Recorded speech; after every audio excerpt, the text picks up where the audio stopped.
Oh iya, gue ceritain aja karakter rambutnya itu yang lurus dan kaku plus ngembang teman-teman. Hai, sebenarnya rambut customer gue kali ini masih koma hair dan belum terlalu panjang. Tapi dengan alasan tertentu, dia harus pendekin rambutnya dan pengen tetap koma hair. Nah, samping belakangnya dibuat taper. Penasaran kan kayak gimana jadinya? Simak yuk, and let's go!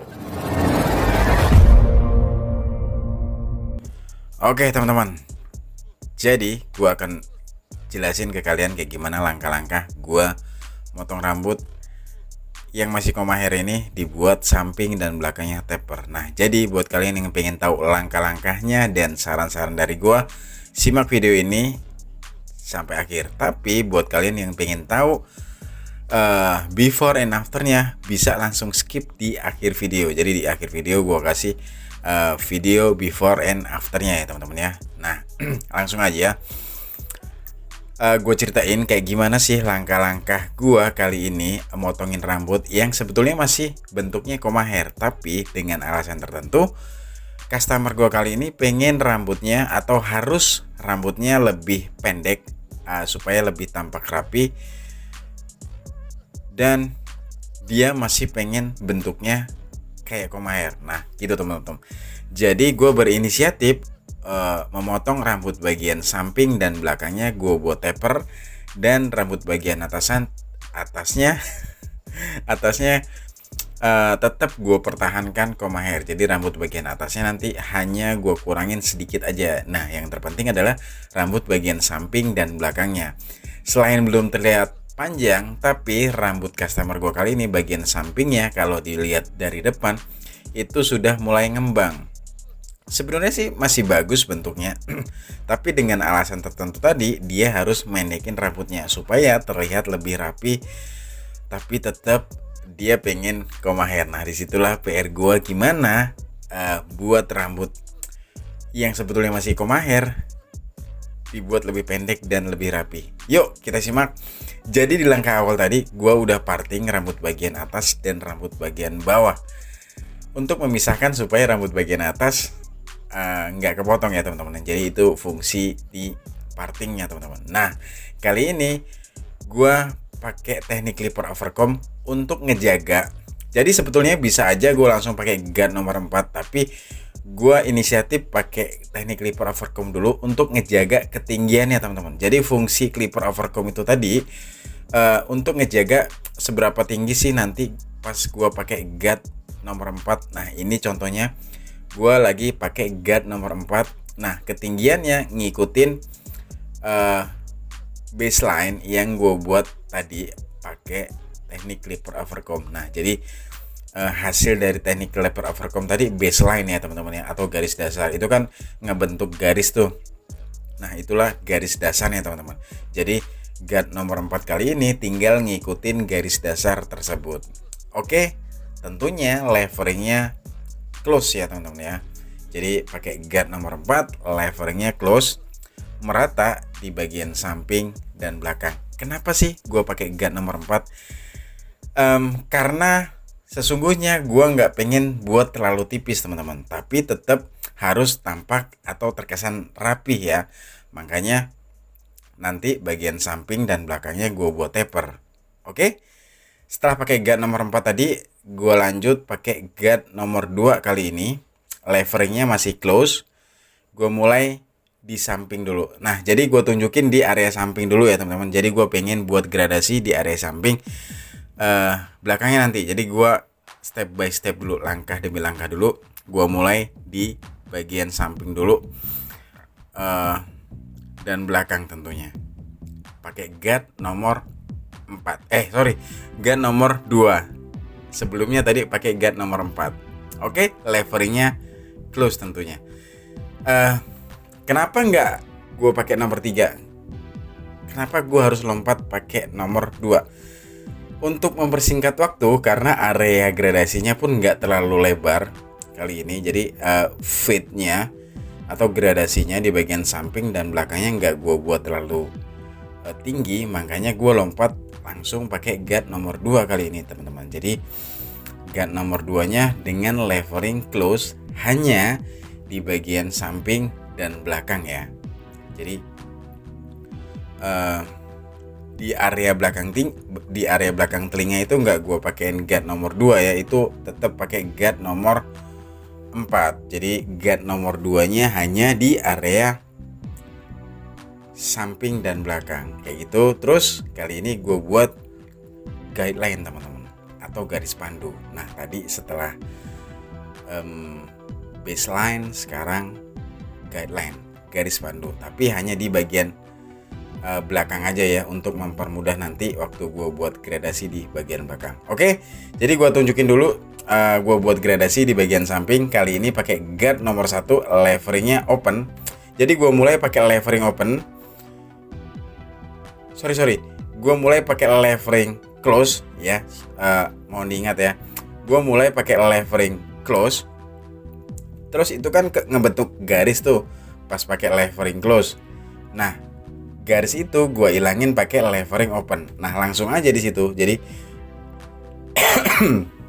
jadi levering close pakai guard nomor 1, ngebentuk garis. Nah untuk ngilangin garis tersebut pakai levering open kayak gitu teman-teman.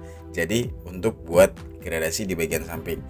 Dan gue lanjutin pakai no guard. Kali ini leveringnya gue mulai pakai open dulu, terus close tentunya, semakin ke bawah semakin habis. Nah ditambah pakai guard nomor setengah kali ini untuk memperhalus gradasinya. Oke, yang penting kalian tahu prinsipnya aja deh. Kalau untuk ngapelin levering open close nya pasti bingung ya. Jadi yang penting kalian tahu prinsipnya aja. Buat garis, ilangin garis teman-teman. Jadi buat garisnya pakai levering close, ngilanginnya pakai levering open. Oke, jadi jangan bingung ya. Lo nggak perlu ngapalin langkah-langkahnya, yang penting lo tahu prinsipnya. Ingat, lo nggak perlu ngapalin langkah-langkahnya, detail-detail langkahnya. Yang penting lo tahu prinsipnya. Untuk membuat gradasi atau fade, yang biasa gue lakukan adalah buat garis, ilangin garis tentunya. Oke, kayak gitu tadi. Bagian samping sudah gue buat gradasi. Nah sekarang lanjut ke bagian belakang. Nah ini gue pakai guard nomor 1, leveringnya close. Tapi mau langsung gue lanjut pakai no guard teman-teman. Jadi kalian bisa perhatiin garis yang tercipta pakai levering close nomor 1 tadi masih kelihatan. Nah itu mempermudah juga waktu gua ngilangin guideline-nya. Nah, oke. Jadi garisnya nggak langsung gua ilangin pas pakai guard nomor 1. Gua ngilangin guideline-nya dulu. Nah setelah guide-nya hilang, kali ini gua ilangin garis yang tercipta pakai guard nomor 1 tadi, tentunya dengan levering close. Udah gitu aja, simpel kan? Sesimpel itu. Makanya mungkin yang nyimak ini agak-agak bingung, karena apa sih open close apa sih ganti sepatu atau berganti guard nomor 1 nomor 2. Nah makanya lo nggak perlu ngapalin guard-guardnya atau levernya open close-nya. Yang penting prinsipnya buat garis, ilangin garis. Waktu buat garis levering close, ngilangin garis levering open. Oke, mudah-mudahan kalian paham ya.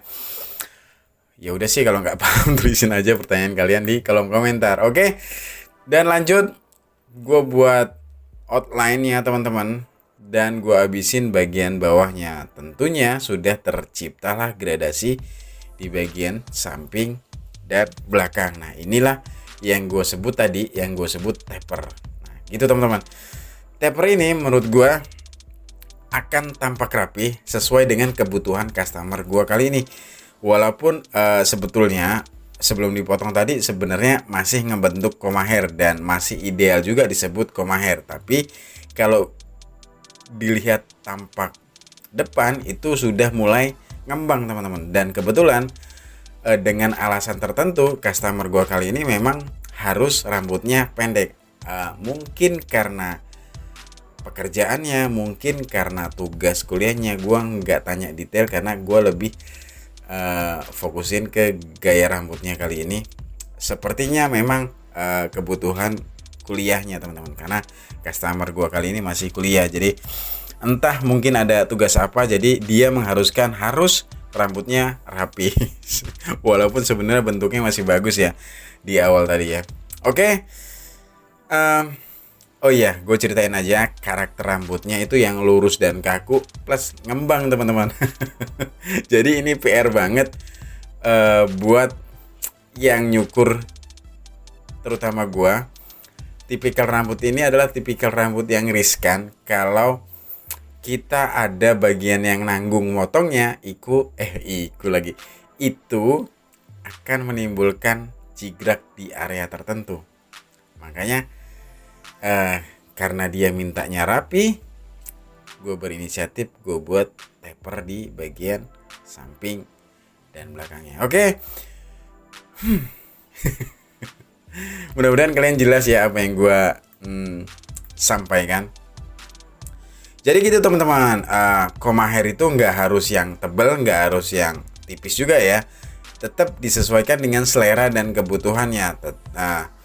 Kalaupun nanti kalian berkomentar, oh itu bukan koma hair nggak setipis itu. Ya enggak gitu juga.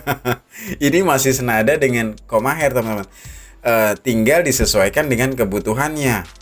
Karena selera sama kebutuhan itu terkadang tidak berbanding lurus. Lo seleranya rambutnya panjang, tapi kebutuhan lo atau tuntutan lo rambut lo harus pendek. Nah, makanya gue bilang gaya rambut itu tetap harus menyesuaikan selera dan kebutuhan sebelum kita sesuaikan dengan tipikal rambut, karakter rambut, bentuk kepala, bentuk wajah, dan masing-masing. Tetap yang di awal kita harus menyesuaikan dulu selera dan kebutuhannya tentunya. Oke.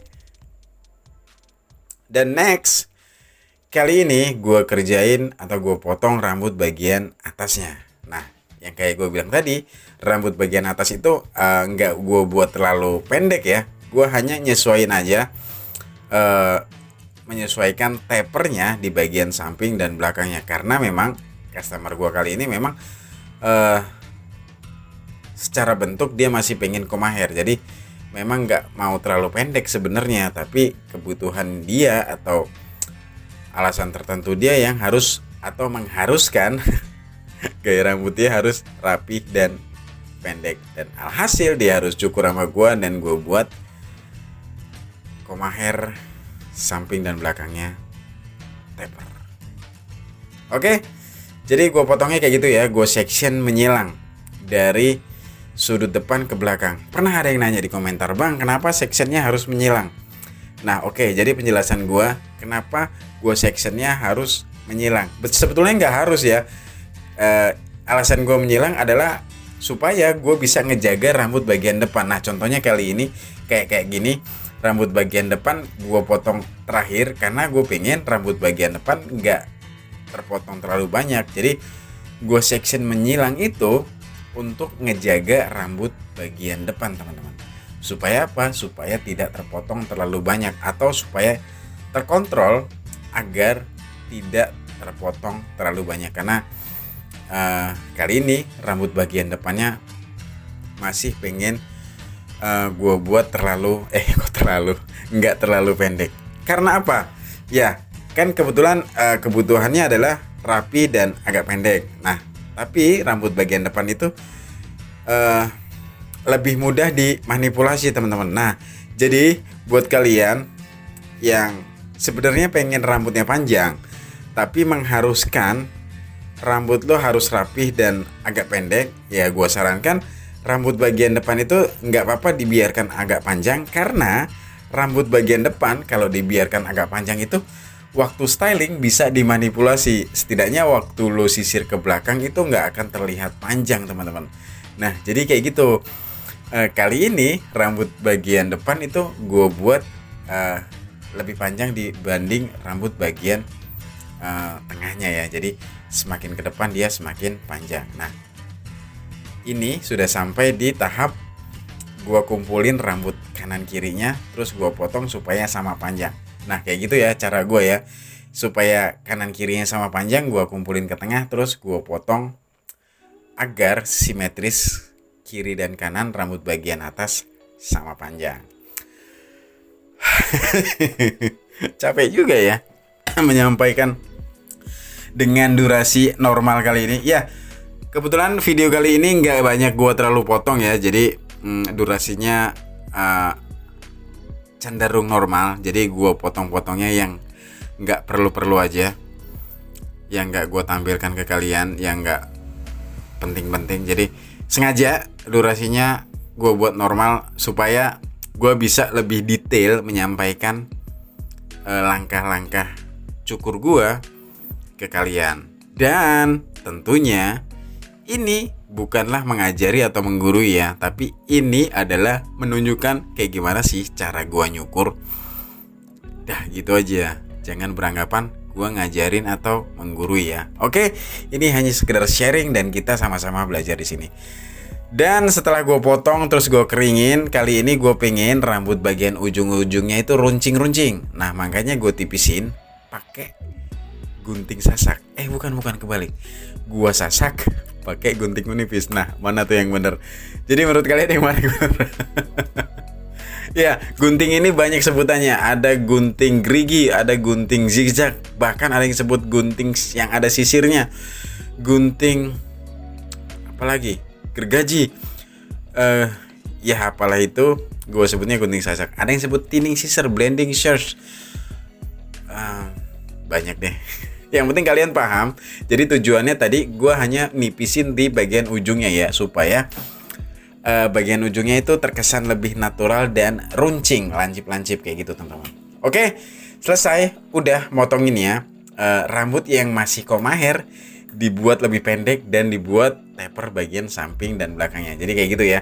Sebenarnya sebelum dipotong tadi bentuknya sudah koma hair, masih koma hair, tapi karena alasan tertentu customer gue kali ini mengharuskan rambutnya dipotong rapi, tapi dia pengen tetap koma hair. Alhasil gue potonglah kayak gini. Samping dan belakangnya gue buat taper, sedangkan bagian atasnya tetap koma hair. Mungkin nanti jadinya bisa mirip-mirip yang kartun, tokoh kartun itu ya, yang apa, Archerman itu ya, yang ya itulah pokoknya. Gue nggak tahu pasti, tapi gue pernah buat videonya yang karena ada requestan buat Archerman gitu, terus gue buat kayak gitu ya. Mungkin lebih mirip kayak gitu ya, karena pendek samping belakangnya karena alasan tertentu ya teman-teman. Jadi buat kalian yang pengen potong kayak gini, yang pengen koma hair tapi mengharuskan rambut kalian pendek, gue sarankan samping dan belakangnya dibuat taper, terus rambut bagian atasnya tetap dibiarkan agak panjang. Oke, udah cukup ya. Gue jelaskan, mudah-mudahan kalian jelas. Gue terangkan, mudah-mudahan kalian terang. Tapi kalau ada yang kurang, mohon ditambahkan. Oke, sampai di sini aja. Gue Dedi pakai Y, bukan pakai I. Pamit. Sampai jumpa di video-video gue selanjutnya. Mohon maaf kalau memang ada kata-kata gue yang salah dan tidak berkenan. Kalau ada yang kurang, mohon ditambah, diulang lagi. Kalau yang ada yang lebih, mohon dikurangin. Kayaknya terlalu kebanyakan ngomong ya. Tapi mudah-mudahan ini bisa jadi bahan pembelajaran lah buat kita ya, khususnya ya, buat gue khususnya dan buat kita lah. Jadi kita bisa sama-sama belajar di video ini dan khususnya di channel gua. Terima kasih yang sudah mensupport sampai di sini dan sudah subscribe di sini. Buat kalian yang belum subscribe, silakan subscribe. Alright. Pokoknya before and afternya nanti gua kasih di akhir video. Oke. Iya, gua tunggu pertanyaan kalian, komentar kalian di kolom komentar. Saran dan kritik juga ya, jangan lupa. Kritik aja deh biar gue bisa terus belajar. Oke? Akhir kata, terima kasih and